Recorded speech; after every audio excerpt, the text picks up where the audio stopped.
एक क्वेश्चन है SCB problem 8, kinematics का एससीबी प्रॉब्लम नंबर 8 है। क्वेश्चन में एक गिवन है figure 3E3 shows the graph of velocity versus time for a particle going along the x-axis. Find A the acceleration, B part में क्या find करना, the distance travelled in 0 to 10 second, C part में find करना the displacement in 0 to 10 second. ये हमारा graph दिया हुआ V versus T graph दिया हुआ है। ये स्टार्ट कहाँ से हो रहा है ग्राफ, ये लाइन जो है स्ट्रेट लाइन है और वाई एक्सिस पर 2, मतलब ये 2 से स्टार्ट हो रहा है, V = 2 मीटर पर सेकेंड से, और 8 तक जा रहा है। 10 सेकेंड में 8 मीटर पर सेकेंड हो जा रहा है, ये ग्राफ शो कर रहा है।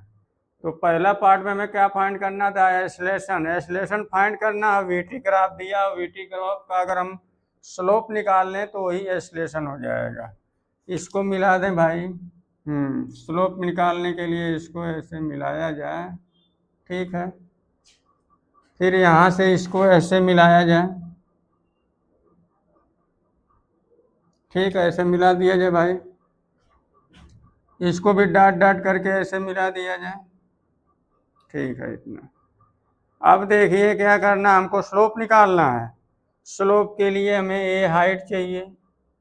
ए हाइट कितनी हो जाएगी भाई, ए हाइट मान लीजिए कितनी हाइट है, माना क्या है ही 8, यहाँ से यहाँ तक 8 है पूरा, उसमें से 2 सब्ट्रैक्ट कर देंगे, ए कितना हो जाएगा भाई, 6 हो जाएगा।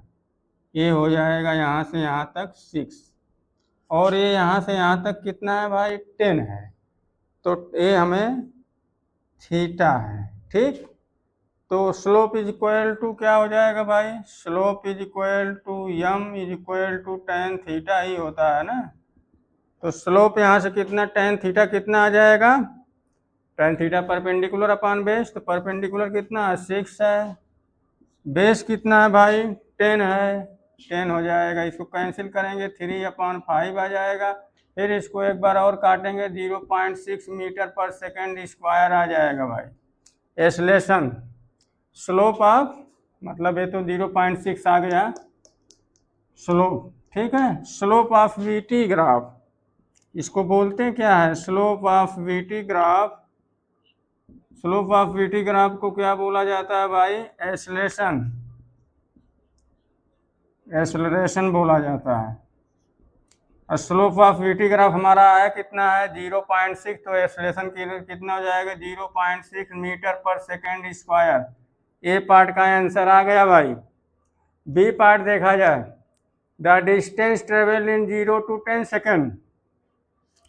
वीटी ग्राफ है, डिस्टेंस हमें फाइंड करना, तो क्या किया जाए भाई, इसका जो है एरिया निकाल लिया जाए।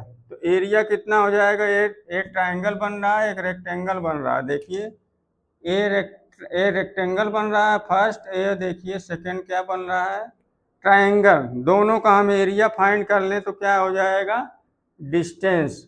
Area of the VT graph यहाँ लिख लिया जाए भाई, बी पार्ट में area of VT graph. VT graph का एरिया क्या शो करेगा भाई, डिस्टेंस शो करेगा भाई। तो डिस्टेंस कितना हो जाएगा, 0 to 10 second. 0 to 10 second distance यहाँ से निकाला जाए।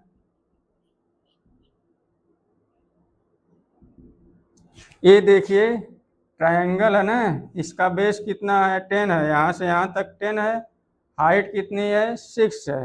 ये रेक्टेंगल है, रेक्टेंगल की एरिया निकाल लिया जाए, तो रेक्टेंगल की एरिया 2 इंटू, ये इसकी ब्रीथ है, ये इसकी लेंथ है, तो 2 into 10 plus area of triangle. Area of triangle कितना हो जाएगा, 1/2 बेस इंटू हाइट, तो 1/2 हो जाएगा। बेस कितना है भाई, 10 है, 10 हो गया, और हाइट कितना है, 6 है। तो अब काट दिया जाए इसको, ये हो जाएगा 5, ये पूरा कितना आ जाएगा भाई, यहाँ से ये जाएगा 20 plus 30 is equal to 50 metre. ये हमारा क्या आ गया भाई, डिस्टेंस आ गया। सी पार्ट में फाइंड करना क्या, displacement in 0 to 10 second. Displacement find करना भाई 0 to 10 सेकेंड।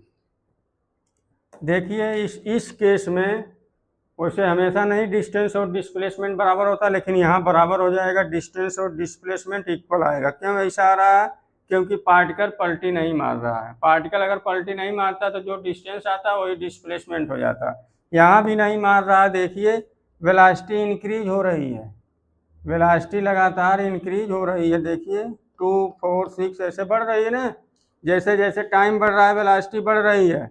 और एक्सेलरेशन क्या है भाई? एक्सेलरेशन कांस्टेंट है, एक्सेलरेशन कांस्टेंट, वेलोसिटी लगातार बढ़ रही है तो पार्टिकल कभी पलटी नहीं मारेगा। जो डिस्प्लेसमेंट आएगा, जो डिस्टेंस आएगा वही डिस्प्लेसमेंट हो जाएगा। तो डिस्प्लेसमेंट भी यही आ जाएगा, डिस्प्लेसमेंट भी हमें यही देगा।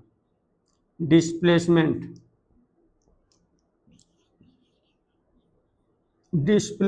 भी डिस्टेंस के बराबर आएगा इस केस में।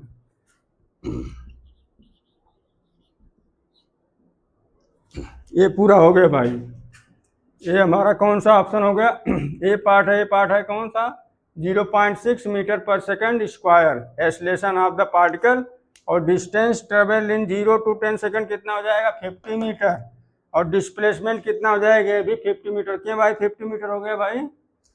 क्योंकि इस केस में डिस्टेंस और डिस्प्लेसमेंट बराबर होंगे। क्यों ऐसा हो रहा है? जिस केस में पार्टिकल जो है पलटी नहीं मारता है, लीनियरली चलता जाता है, कहीं घूमता नहीं है, तो नहीं घूमेगा तो जो डिस्टेंस रहेगा वही डिस्प्लेसमेंट होगा भाई।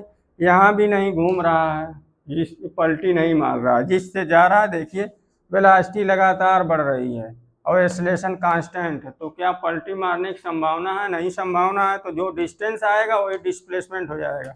दोनों 50-50 मीटर आएंगे, डिस्टेंस भी 50 मीटर और डिस्प्लेसमेंट भी 50 मीटर।